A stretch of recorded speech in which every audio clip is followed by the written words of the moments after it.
आज हम महादेव के एक भव्य मंदिर और बहुत बड़े ज्योतिर्लिंग की बात करेंगे। यह ज्योतिर्लिंग महाकालेश्वर के नाम से जग प्रसिद्ध है। यह ज्योतिर्लिंग 12 ज्योतिर्लिंगों में से एक माना जाता है। माना यह जाता है कि यहाँ पे भगवान शिव स्वयं स्वयंभू के रूप में विराजमान है।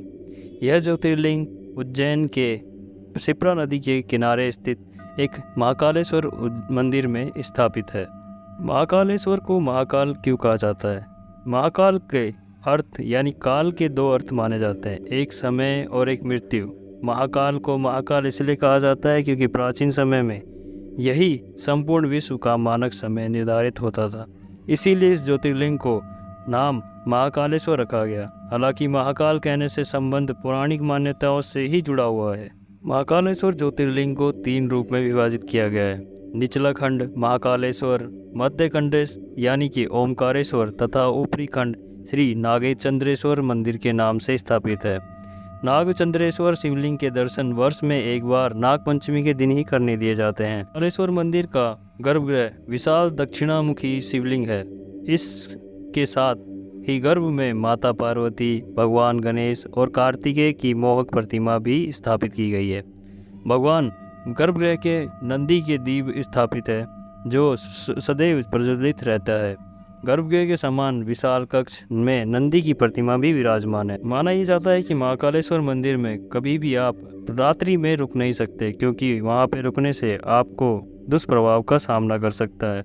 और यहाँ पर केवल एक राजा, जो कि राजा विक्रमादित्य थे, जिन्होंने केवल एक रात महाकालेश्वर मंदिर के अंदर बिताई थी। उनके पश्चात आज तक किसी को भी महाकालेश्वर मंदिर में रुकने की इजाज़त नहीं दी जाती है। ये जाता है कि महाकाल में आरती के समय पे महाकालेश्वर को प्रभु भगवान को खास भस्म चढ़ाई जाती है, जो कि मुर्दे की राख से बनी होती है और इससे इनकी भस्म आरती की जाती है। महाकालेश्वर ज्योतिर्लिंग को बचाने के लिए, आक्रमण से बचाने के लिए 500 वर्ष तक कुएं में रखा गया था, जिससे महाकालेश्वर ज्योतिर्लिंग, जो कि आज शिवलिंग वहां पर दिया गया है, वह 500 साल तक कुएं में छुपाया गया था। सुल्तान इल्तुतमिश के द्वारा सभी मंदिरों और महाकालेश्वर मंदिर को पूरी तरह से ध्वस्त करने के लिए षड्यंत्र रचा गया था, जिसके कारण उन्हें 550 वर्ष लगभग उनको कुएं में शिवलिंग को छुपा के रखना पड़ा।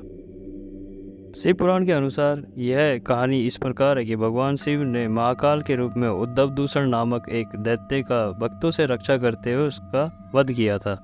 वध के पश्चात भगवान शिव को कालों के काल महाकाल और महाकालेश्वर के नाम से पुकारा गया। तब से यह ज्योतिर्लिंग को यहाँ पे स्थापित है। माना जाता है कि महाकालेश्वर मंदिर लगभग 1000 साल पुराना है। यह मंदिर लगभग 1000 साल पुराने होने के साथ इसके साथ कई कहानियाँ भी इस ज्योतिर्लिंग के साथ जुड़ी हुई है। कालेश्वर में भस्म आरती इसलिए की जाती है क्योंकि महाकाल को ब्रह्म मुहूर्त में उठाने के लिए एक पौराणिक कथा के अनुसार इस संबंध से जुड़ी हुई है, जिसके मुताबिक उज्जैन में पहला राजा चंद्रसेन का शासन था। वह दूषण नामक राक्षस के आक्रमण कर दिया गया था, जिससे दैत्य के इस आक्रमण से महाकाल ने भक्तों की रक्षा की थी। इसके पश्चात राजा की राख यानी राक्षस की राख से महादेव का श्रृंगार किया गया था। इसीलिए इस ज्योतिर्लिंग पे हमेशा भस्म आरती में एक मुर्दे की राख का इस्तेमाल होता है। ईश्वर में कोई भी राजा रात में इसलिए नहीं रुक सकता है क्योंकि महाकालेश्वर महादेव वहाँ के उज्जैन के राजा माने जाते हैं, और एक राजा के होते हुए तत्पश्चात दूसरा कोई राजा उज्जैन नगरी में ठहर नहीं सकता। इसके भुगतान अनुसार उनको कोई भी आपदा झेलनी पड़ सकती है। इसीलिए आज तक महाकालेश्वर मंदिर में कोई मंत्री या फिर कोई भी राजा रात को नहीं रुकता है। मंदिर की एक और कहानी बहुत विशेष लोकप्रिय है।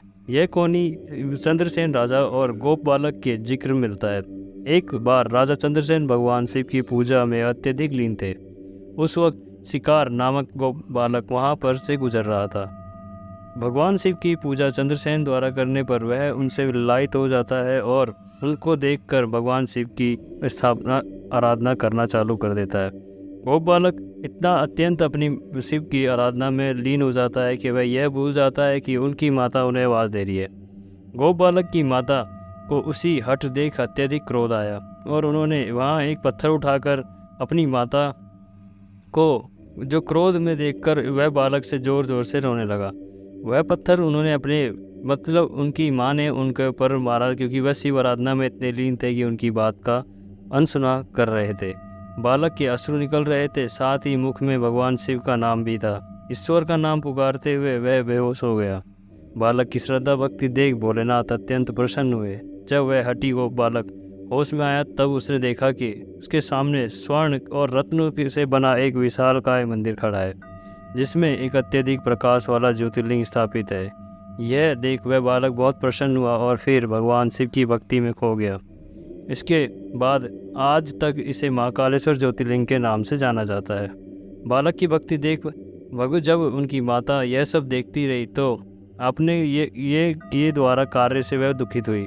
उसने अपनी गलती को क्षमा मांगते हुए बालक को गले लगा लिया और वहीं राजा चंद्रसेन ने उस स्थान पर पहुंचकर तथा बालक की भगवान शिव के प्रति श्रद्धा को देखते हुए फिर वहां पर उस मंदिर को देख लोगों को भीड़ उमड़ आई। आज तक इस स्थान पर ही बनी हुई है।